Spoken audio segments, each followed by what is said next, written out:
I've been lucky enough to ski all over the world, from the powder stashes of Japan to the towering peaks of the Alps. But which ski resorts truly stood out? Well, in this video, I'm counting down the top 10 ski resorts that I've ever skied at.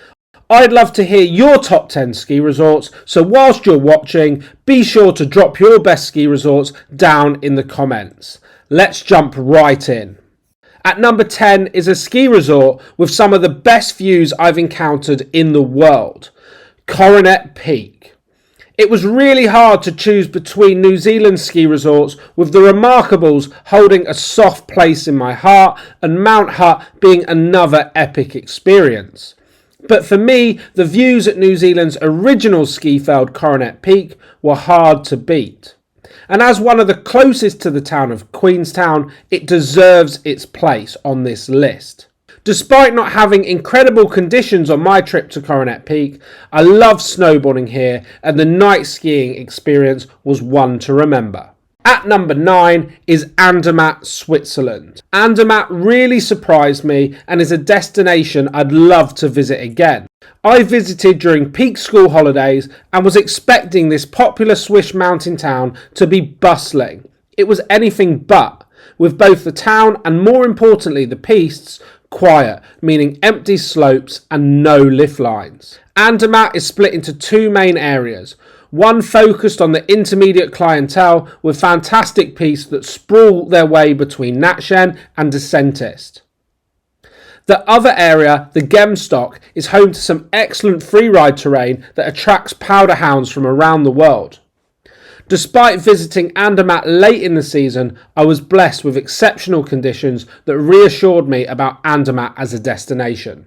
Number 8 is Madonna di Campiglio. Tucked away in the Brenta Dolomites, Madonna is the place to head for sunny pistes, an exceptional terrain park and some great on-mountain food without breaking the bank. Madonna di Campiglio is linked to Folgorida, Marileva and Pinzolo, which increases the skiable area to 150 kilometres and offers increased variability throughout the resort. You will find something for everyone in Madonna.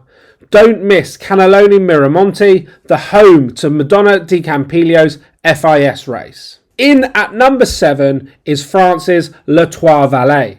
I know this is a bit of a cop-out given the size of the combined ski area, but I will niche down and get specific.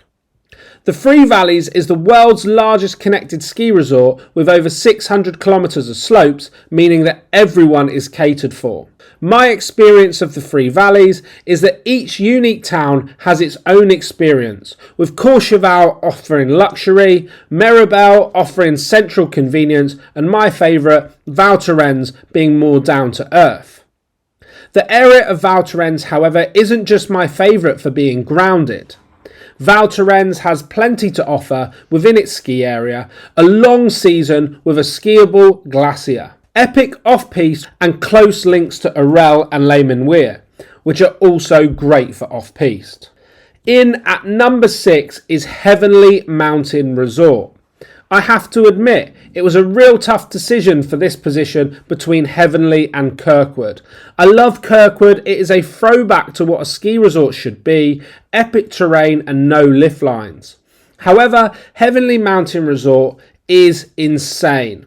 One of the largest vertical drops in North America, 4,800 acres of skiable terrain split across 2 US states, and of course, one of the best views at a ski resort in the world. Heavenly really does deliver on all fronts, whether you are searching for cruisy blue runs, a terrain park, or something more challenging. Heavenly has it all. Number 5 is a ski area that keeps dragging me back, Le Grand Massif. Skiing and snowboarding across the Grand Massif is split across 5 ski resorts, including Flen and the first Grand Massif resort I visited, St. Juan's. The nice thing about the Grand Massif is that each station really has its own vibe. St. Juan's have some steep terrain like Aigle Noir, Flaine has great snow and fantastic off-piste, Les Carreaux has its terrain park, and Marion some of the nicest pistes across the whole ski area. I find the Grand Massif quieter than other major French ski resorts that I have visited. The Grand Massif for me really is a winner. In at number 4 is perhaps the snowboarding experience I look back on the most. Cerro, Catedral, Argentina. Basing myself at South America's largest ski resort for a season was one hell of an experience. The views from Cerro Catedral that take in the Andes mountain range and the Patagonia Lake District are incredible. And Cerro Catedral joins the likes of Coronet Peak and Heavily as a ski resort that really delivers the views. Catedral Alta Patagonia, as it is alternatively known, has some incredible off-piste terrain, including an area called La Laguna, a hike-to area known for its granite towers. This is high on my list of places that I need to return to.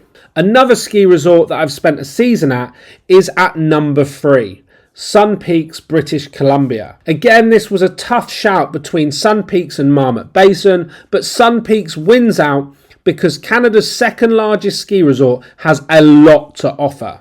Sun Peaks doesn't get the publicity of other Canadian ski resorts. However, Sun Peaks has masses of terrain spread across 3 mountains and has everything from cruisers to glades with the best quality of snow. Sun Peaks is definitely a Canadian ski resort not to sleep on. In at number 2 is Hakuba, Cortina, Japan. Choosing a ski resort in the Hakuba Valley is a hard task, with plenty of great places to head in search of incredible powder turns. But ultimately, there is one ski resort that delivers more than all of the others, and that is Hakuba Cortina. Cortina is blessed with an average yearly snowfall of over 12 metres. That is 3 times the yearly average of Verbier and double Sun Peaks that finished 3rd in my list. Added to this, it is usual practice to need to take a course to ski in the trees in the Hakuba Valley ski resorts. However, this requirement isn't needed at Cortina,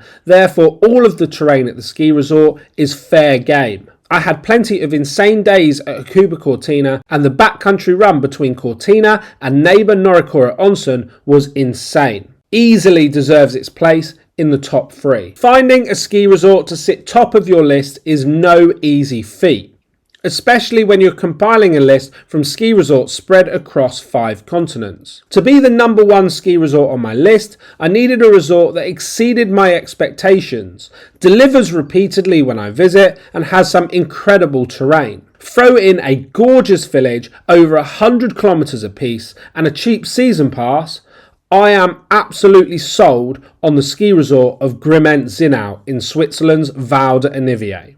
Let's start with the basics. Plenty of piste spread across the 2 distinct areas that cater for all abilities. Tick. Good infrastructure ensuring the ski resort is easy to navigate. Tick. Some of the best powder runs and free ride experiences I've experienced. Well, that's also a tick. For people who already subscribe to this channel and follow my Magic Pass content, you will know how much I rate this ski area. For those who don't, well, firstly subscribe, but secondly consider yourself told. Grimentz-Zinal deserves to be on your next trip list. That concludes my top 10 favourite ski resorts that I have visited. I am genuinely interested to hear yours, so be sure to let me know by leaving a comment down below. You can check out all the information from the ski resorts that I cover by heading to my website, which is linked on screen and down in the description. As always, thanks for watching, and I will see you soon with another video.